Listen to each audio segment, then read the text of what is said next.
बहुत हम्म। समझा अनैतिक मार्ग पर जहाँ कौन? परिवार का अगर कोई एक ऐसा सदस्य हो जो अनैतिक मार्ग पर चल रहा है और बहुत समझाने पे भी वो नहीं नहीं, आपका समझ रहा, अधिकार क्या है समझाने का? मतलब ये पूछना पड़ेगा ना, कौन है? मेरे पति हैं। हाँ, वो कोई सदस्य नहीं है, वो आपके अर्धांग हैं, आपके निज जन। उनको उनको सदस्य में नहीं बोलते हो तो मतलब इसीलिए हमने पूछा है खुल करके, क्योंकि सदस्य से तो हम पति पत्नी अलग हो गए, तो परिवार का सदस्य नहीं मान रहा है तो हम उससे अलग हो सकते हैं, लेकिन पति से तो क्या ऐसी बात है जो आपके पति आपके समझाने पर नहीं समझ रहे हैं? करे बहुत प्रयासों के बाद वो क्या? सुधरना चाहते, पाप आचरण को छोड़ने के तैयार नहीं हो रहे, और बहुत समझाते तो हमें ही शत्रु। क्या पाप आचरण? क्या वो व्यभिचार करते हैं? अन्य स्त्री से संपर्क रखते हैं? व्यभिचार, मांस मदिरा, हर तरह की चीज। तो आजकल के नए बच्चों का जो संस्कार बन रहा है, तो ये शिकायत तो बनती ही रहेगी। इस शिकायत की दूरी के लिए जब नींव मजबूत हो तो मकान सही हो, जब नींवें बेकार हो रही तो मकान क्या है? हम तो इस बात से बहुत, हमें फिर क्या होगा? हम तो कई बार सीधी सादी भाषा में बता दिया है, जिसको अलग अलग होटलों की चाट पर गई खाने को, उसको एक रसोई का भोजन अच्छा नहीं लगेगा। ऐसे ही हर इंद्री की बात है, जिसकी चाट लग गई वे विचार की, वो अपनी पत्नी से एक पत्नी व्रत या एक पति व्रत रह सके, असंभव। ये इंद्रियों का विलास है।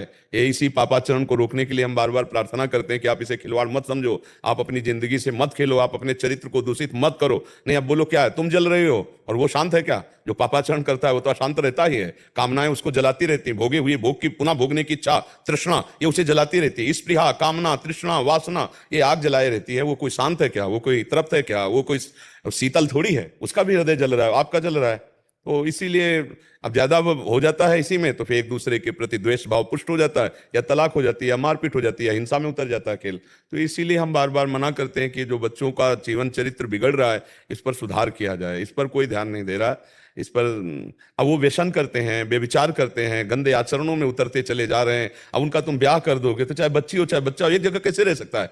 उसका बन चुका है, स्वभाव बन चुका है एक जगह। तो तब जब जीवन चरित्र पवित्र है उसका, मतलब पहले की बातों को मजाक उड़ाया जाता है, पर बहुत बढ़िया सिद्धांत से चलते थे। जैसे कोई पुराने जमाने में थोड़ी था कि लड़का लड़की मिल ले जाके या बात कर ले, परम चरित्र पवित्र। एक बार पाणी ग्रहण पिता ने जिसके यहाँ कर दिया, हाँ, कष्ट हो चाहे सुख हो, चाहे गरीब हो चाहे अमीर हो। तो इसलिए आपका चरित्र, आपका चरित्र क्या है? विचार करके देखो, आपका चरित्र क्या है? बोले लव मैरिज हुआ, 1 साल बाद लव मैरिज तलाक में बदल गया। अब क्या मान लो इसी बच्ची का दिमाग ज्यादा खराब होता चला जाए तो बस एक ही पॉइंट आएगा कि संबंध विच्छेद कर दे। यही बातें आती हैं जब वो जलते जलते जलते जलते तो उसका निर्णय फिर गलत हिंसा में उतर जाता है। तो इसीलिए मुझे लगता है कि बच्चा तुम अपने को संभालो, अपने को संभालो। जब ज्यादा ऐसा लगे तो अपने जीवन को सुरक्षित रखो, अपने जीवन को सुरक्षित रख लो। सुरक्षित रखने का मतलब अपने पति का अहित भी मत करना, क्योंकि अगर तुम कानून के खिलाफ कोई कार्य करते हो तो तुम्हारा जीवन जेल में सड़ेगा। मतलब कोई भी हाथापाई करते हो पति से किसी भी तरह की, और मतलब अमंगल सोच करोगी तो भी अहित हो जाए। तो अगर आपका ना पटे तो आप अपने जीवन को सुरक्षित रख करके भगवत आश्रित चलाओ, गंदा जीवन मत करना। अगर वो नहीं संभलता है तो उसको हिंसात्मक दोषों में ना उतरे, और दूसरा उपाय यही है कि त्याग कर दे। अगर कुमार्गामी वृत्तियों वाला वो अपने को नहीं संभालता है, आप रोज जलो रोज बैठे, बहुत ये इसी की समस्या नहीं है। अब ऐसे जीवन कैसे नर्क में जीवन होते हैं, तो अब इसलिए बहुत सावधानी के, इसीलिए हम कहते हैं अध्यात्म के बिना जीवन पशुवत जीवन होता है। देखो कितना प्यार है। अच्छा, चमड़े का केवल फर्क है, आकृति, गोरा काला, ये चमड़े की केवल बात होती है, हृदय को कौन देखता है?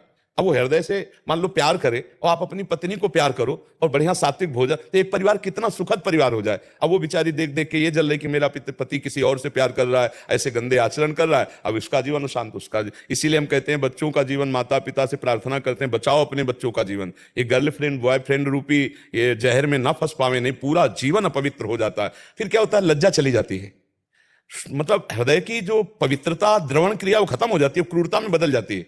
अच्छा, अब कर रहे हैं हमें, इसीलिए प्रार्थना है शराब मत पियो, मांस मत खाओ, पराई स्त्री से व्यभिचार मत करो। तुम्हारा मन केवल गलत कह रहा है कि किसी में और सुख है, जो तुम्हारी पत्नी में सुख नहीं है तो विश्व में कहीं सुख नहीं है, क्योंकि बना तो शरीर वैसे ही ढांचा बना है। थोड़ा विवेक का प्रयोग करो। प्यार में सुख है, जब जिससे हमें प्यार होता है उससे जब हम देखते हैं, उससे जब हम मिलते हैं तो उससे सुख लगता है। ये व्यभिचार में थोड़ी सुख है। पशुओं के, राक्षसों की बुद्धि लोग धारण किए।